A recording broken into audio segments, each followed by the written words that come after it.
to discuss all of this is CNN political commentator and Republican strategist Alice Stewart and former Democratic Congressman from New York, Max Rose. Thank you both for being here. I'm going to start with the Kari Lake reaction because I think it portends a bigger issue here. She is a Trump-backed candidate running for Senate. She's handled the near abortion ban in Arizona. She's flip-flopped on it 2 or 3 times. Here's what she said in 2022 about the 160-year-old abortion ban known as ARS 133603. And I say that because she mentions it in her speech. And then listen to how she's sort of gone back and forth over the last, I don't know, few months. I'm incredibly thrilled that we are going to have a great law that's already on the books. I believe it's ARS 133603. This total ban on abortion that the Arizona Supreme Court just ruled on is out of line with where the people of this state are. The Arizona Supreme Court said this is the law of Arizona, but unfortunately, the people running our state have said we're not going to enforce it. So it's really political theater. All right. So, Alice, to you, is this the best example of how Republicans are struggling with this issue of abortion as state by state starts to sort of crunch down and try to restrict abortion even more? I would not put Kari Lake out there as an example of how to do a lot of things, but I can say this. Look, the pro-life community and social conservatives have fought really hard to overturn Roe v. Wade, and those in the pro-life community will continue to do so. The political reality is we understand the reality of this issue now in the post-Roe era. In the post-Roe world, every time abortion is a single issue on a ballot in states, the pro-abortion crowd has won. So what I recommend, and I think Republicans need to do, politically speaking, moving forward, is embrace the current situation. And you can be pro-life, you can be anti-abortion, but you can also do everything you can to protect the sanctity of life and understand what kind of legislation, what kind of laws need to be in place that can be embraced by everyone. And that means protecting the sanctity of life. That means exceptions for rape, incest, and life of the mother. And let's get away from talking about bans, and let's talk about abortion limits. Where can people agree that is a reasonable limit on abortions and have that conversation? And I think Nikki Haley also hit it on the head when she said, let's make sure and stop demonizing this issue. Stop demonizing people on both sides, and let's have rational conversations on what limits can be in place. And that's where Republicans need to go moving forward. Good luck with the rational conversations. I know they have all gone all over the place. Max, I'm curious because the Supreme Court is now looking at this issue. It's a federal law versus what's happened in Idaho, which has basically restricted abortion to the point where it's only to save the life of the mother, no other restrictions. What do you think about this being in the news? How does that help the Democrats, do you think? Well, this is an awful situation politically for the Republican Party because they're caught between a political rock and a hard place.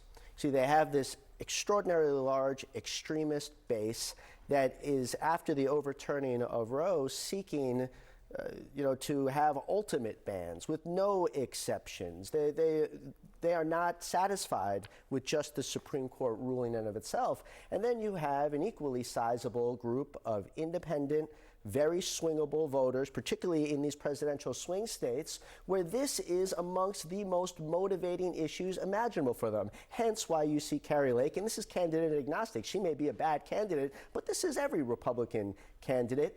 They are trying to appease that extremist base that they need while also then flip-flopping constantly to go after those independents. What we know certifiably right now is that if Donald Trump had lost the election in 2016 and the Democrats were in power, we would not be in this horrific situation.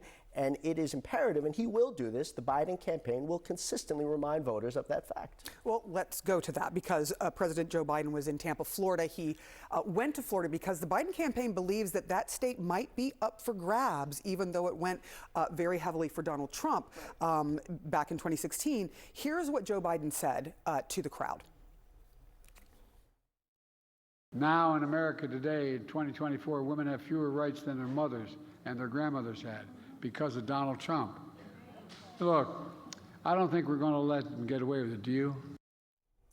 Okay, so that's what he says to the crowd. Do you think this is a good bet that using this issue in a place like Florida can actually propel them to the White House again. Look, they're not going to turn Florida blue.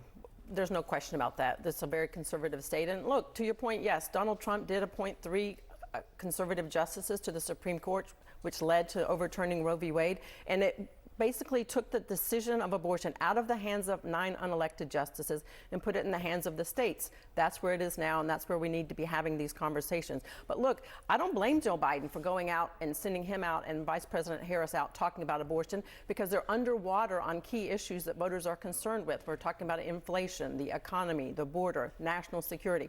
They would much rather be talking about abortion than issues that are top of mind for voters. And look, this will be a galvanizing issue. Politically speaking, I don't blame them. Go out there and rally the base. He clearly needs to rally his base and younger voters because he's losing their support. So it's, politically speaking, it's a smart move for him, but you can see right through this. He doesn't want to talk about top issues that people have more confidence in Donald Trump on these issues, especially the economy, than they do Biden. And Biden doesn't want to talk about it. You know, it's always interesting when Republican leaders talk about states' rights issues. Right? Reminiscent, of course, of when they made the same argument about civil rights. Of course, you know, when I deployed to Afghanistan more than a decade ago, I didn't wear the state of New York flag on my shoulder. It's the United States of America, and we care about people's rights throughout the country. And of course, any woman, any family, irrespective of the state that they live in, is one local election away from their rights being significantly restricted and one federal election away from a national ban. There is no reason to ever believe Donald Trump when he says he would not sign and support a national ban, a federal ban, the second that it hits his desk. There is a reason, because you're never going to get the 60 votes to get that passed. So talking about a ban is just a Democratic talking point that is not going to happen. So it's an empty argument because they won't get the votes to make that happen. And there are the arguments right now. We should mention that we are going to hear these arguments to the Supreme Court on this latest case live in the next couple of hours. And I know you will be paying attention to that as we are. Thank you so much, both of you, for being here. Thanks, Sarah.